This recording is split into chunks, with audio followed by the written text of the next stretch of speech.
നമസ്കാരം. പ്രതാപ് ടി വിയിലേക്ക് എല്ലാ കൂട്ടുകാർക്കും സ്വാഗതം. ഇന്ന് നമ്മൾ തയ്യാറാക്കാൻ പോകുന്നത്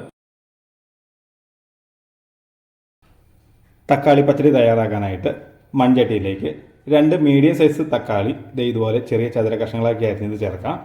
ഒരു ചെറിയ സവാള ചെറുതായി അരിഞ്ഞത്, ഒരൽപ്പം കറിവേപ്പില, ആവശ്യത്തിന് കല്ലുപ്പ്, 1/2 കപ്പ് വെള്ളം. ഇനി ഇത് അടച്ചു വെച്ച് നല്ലതുപോലെ ഒന്ന് വേവിച്ചെടുക്കാം.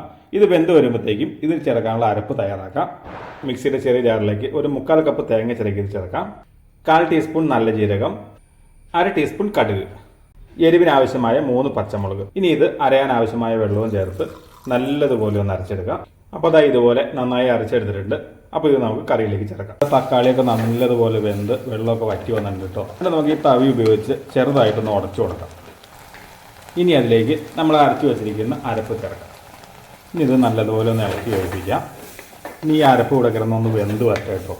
കാരണം ഇതൊക്കെ തൊടുകറി ആയതുകൊണ്ട് നമ്മൾ ഇരത്തുമ്പത്ത് വിളമ്പുമ്പോൾ ഒഴുകി പോകരുത്. അപ്പോൾ നല്ല കട്ടിക്ക് ഇരിക്കണം. അപ്പോൾ അത് അരപ്പൊക്കെ നല്ലതുപോലെ വെന്ത് വെള്ളമൊക്കെ വറ്റി വന്നിട്ടുണ്ട് കേട്ടോ. ഇനി അതിലേക്ക് 1/2 കപ്പ് കട്ടത്തൈര് ചുമ്മാ നമ്മൾ സ്പൂൺ ഉപയോഗിച്ച് ഉടച്ചെടുത്തേക്കണേ കേട്ടോ. അത് ചേർക്കാം. ഇത് ഇളക്കി യോജിപ്പിക്കാം. ഇനി തീ ഓഫ് ചെയ്യാം കേട്ടോ. ഈ തൈര് ഒഴിച്ചതിന് ശേഷം തിളപ്പിക്കരുത്. ഇനി നമുക്കിതിലേക്ക് കടുക് താളിച്ചൊഴിക്കാം. ചൂടായ ചട്ടിയിലേക്ക് 1 ടേബിൾ സ്പൂൺ വെളിച്ചെണ്ണ ഒഴിച്ചു കൊടുക്കാം. 1/4 ടീസ്പൂൺ ഉലുവ, 1/2 ടീസ്പൂൺ കടുക്, 4 ചെറുള്ളി വട്ടത്തിലരിഞ്ഞത്, 3 വറ്റൽമുളക്, ഒരൽപ്പം കറിവേപ്പില. ഈ മുളകൊക്കെ മൂത്ത് വന്നിട്ടുണ്ട്.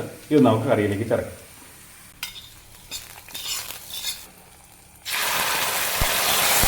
ഇതൊന്ന് ഇളക്കി യോജിപ്പിക്കാം.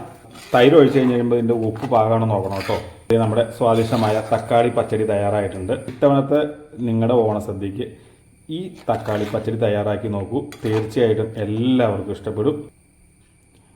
അപ്പോൾ ഈ രുചി എല്ലാവരിലും എത്തട്ടെ.